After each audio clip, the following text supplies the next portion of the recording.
Good morning, friends. Now, again continuing in the NTEP, will go with pediatric TB algorithm. So, this is it. If we have fever for more than 2 weeks without a known cause, remitting cough for more than 2 weeks, or weight loss of more than 5 months, or no 5% in last 3 months, or no weight gain, even after adequate nutrition rehabilitation, then and also with or without contact with pulmonary TB in past 2 years, we will say the patient is presumptive of TB. Okay, so we'll go for chest x-ray, because in pediatric age group it is difficult to obtain sputum. If it is highly suggestive, then we'll give an expectorant and then we'll do the NAT. If it is positive, it is detected case. Now it can be of two types. It can be sensitive and it can be resistant or it can be sensitive. If the CB0 is negative, then we'll see for any other site, significantly enlarged lymph nodes or lymph node aspirate for MTEB. Okay, consider to repeat CB0 for better quality specimen or an alternate specimen like bronchial aspiration, lavage or aspirate, depending on the availability and feasibility. Then seek review from a higher center and again do the CB0. Okay, then X-ray, if it does not show specific shadows, then give appropriate antibiotics. If it persists, then go for expectoration. If it is normal, then evaluate for extrapulmonary TB and refer to higher center for detailed investigation and for alternative causes. Then drug regimen for drug sensitive TB. The principle of treatment of tuberculosis other than drug resistant TB is daily regimen. We have thoughts for that. Okay, for daily fixed combination drugs, FDC, of first line anti-tubercular drugs, that is a HRZES, in appropriate weight bands. So what changes have we made in NTP? That daily regimen will be there. That was also in RNTCP. Then fixed dose combination will be there. Weight band will be there. Categories will be there. And in category 1, continuation phase, ethambutol will be used, and there will be no extension of the intensive phase, and there will be no category 2. So why daily regimen? So it has been shown that if you take daily regimen, the rate of relapses is very, very less. So summary of evidence: relapse rates are high and more high in border countries over a period of time in all states. So they are high with treatment interruptions. If the treatment is first taken, then not taken, then taken, then not taken, and not significantly different in patients without treatment interruption. So this is there.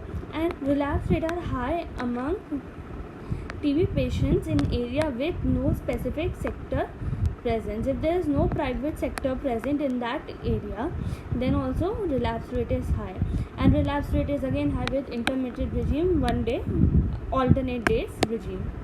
Then FDC, what is the potential evidence? And you have to take, instead of 4 tablets, you have to take 1 tablet. Simplicity, increase acceptance, fewer tablets to swallow, prevents concealed irregularity, increase health worker compliance, fewer tablets to handle, and quicker supervision of DOT, easier drug management, reduced use of monotherapy. Why we don't use monotherapy? Because we have risk for resistance, lower risk of emergence of drug resistance, easier to adjust doses by body weight.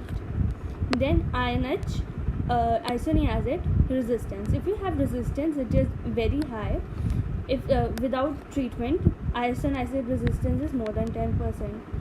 Okay, pre-treatment isoniazid resistance lead to amplification of resistance. That is, it can also lead to rifampicin resistant, and that lead to multi-drug TB. Then pre-treatment isoniazid resistance. HIV positive patients with pulmonary TB are at higher risk of acquiring rifampicin resistance. Okay, more than likely 3 times.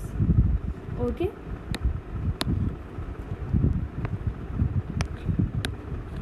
so ethambutol has been introduced in continuation phase to protect rifampicin and prevent emergence of MDR patients with pre-treatment of isoniazid resistance. So this is the reason.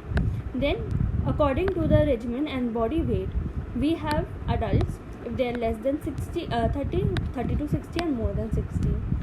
Dose of isoniazid is inappropriately high for those in 30 to 40 because the person who has 30 weight also, the person who has 60 weight also, they have same drug. Okay, and drug toxicity to isoniazid in underweight reason is the possibly reason for adverse effects and default. What are the drug toxicity of isoniazid? Neuropathy, peripheral neuropathy. Therefore, there is no extension of the IP.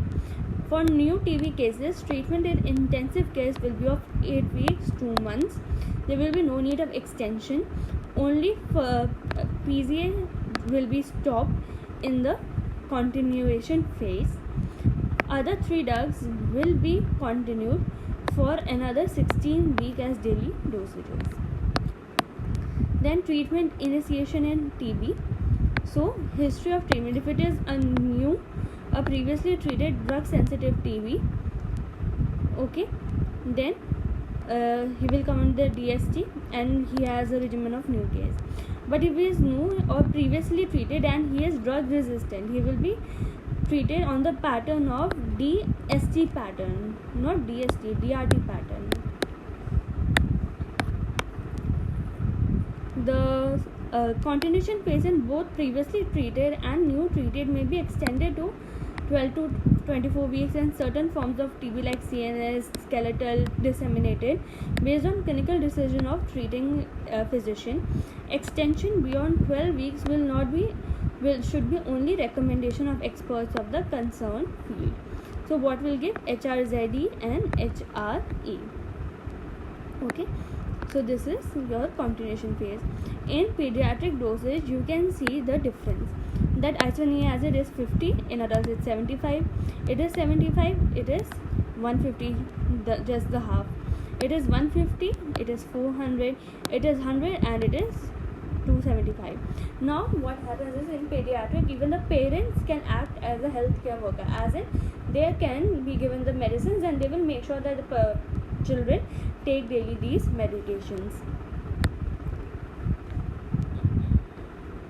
Okay, so up to 39 years of 39 kg of weight, the child is treated as per children. Above 40 kg, he is treated as an adult. So this is the weight band and these are the dosages from. Okay, so this is isoniazid, rifampicin, pyrazinamide, ethambutol and streptomycin. So you can see 5 mg per kg, 10 mg per kg, 10 mg per kg, 15 mg per kg. So these are drug dosages. Okay, then clinical follow-up. At least monthly, patient visits the clinical facility or the medical officer reviews during the home visit. Improvement of chest symptoms and increase in weight may indicate good prognosis. Control of comorbid conditions like HIV and diabetes. Signs and symptoms of adverse reaction should be specifically asked. Clinical follow-up, chest X-ray should be done, and it should be offered to drug sensitive pulmonary TB patients whenever required and available. Response to treatment in extrapulmonary TB may be best assessed clinically. With help of radiology and investigations, help may be taken, but it is more better clinically assessed.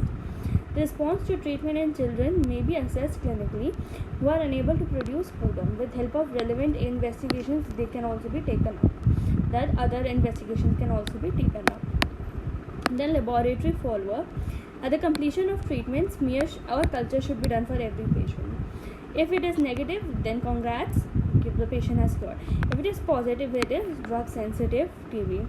At the end of treatment, smear or culture positive, then this is leading to the treatment failure.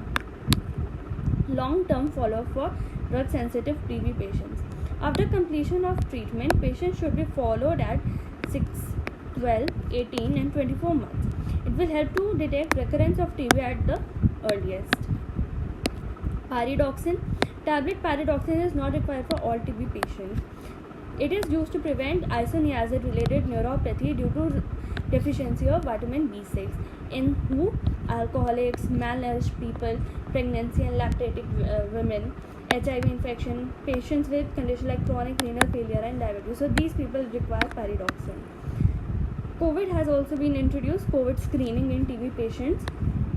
So if any TB patient that is diagnosed or currently on treatment should be gone for COVID testing. If he is COVID positive, then he is to be managed as per the rules of Ministry of Health and Family Welfare and continue on TB treatment. If is COVID negative, you still continue the TB treatment. HIV and tuberculosis, this is very important points. Ideally, presumptive TB patients have to be screened for HIV and vice versa. If you have HIV, you have to be tested for TB. It is important to ensure all HIV positive TB patients receive ART irrespective of CD count and chemoprophylaxis therapy.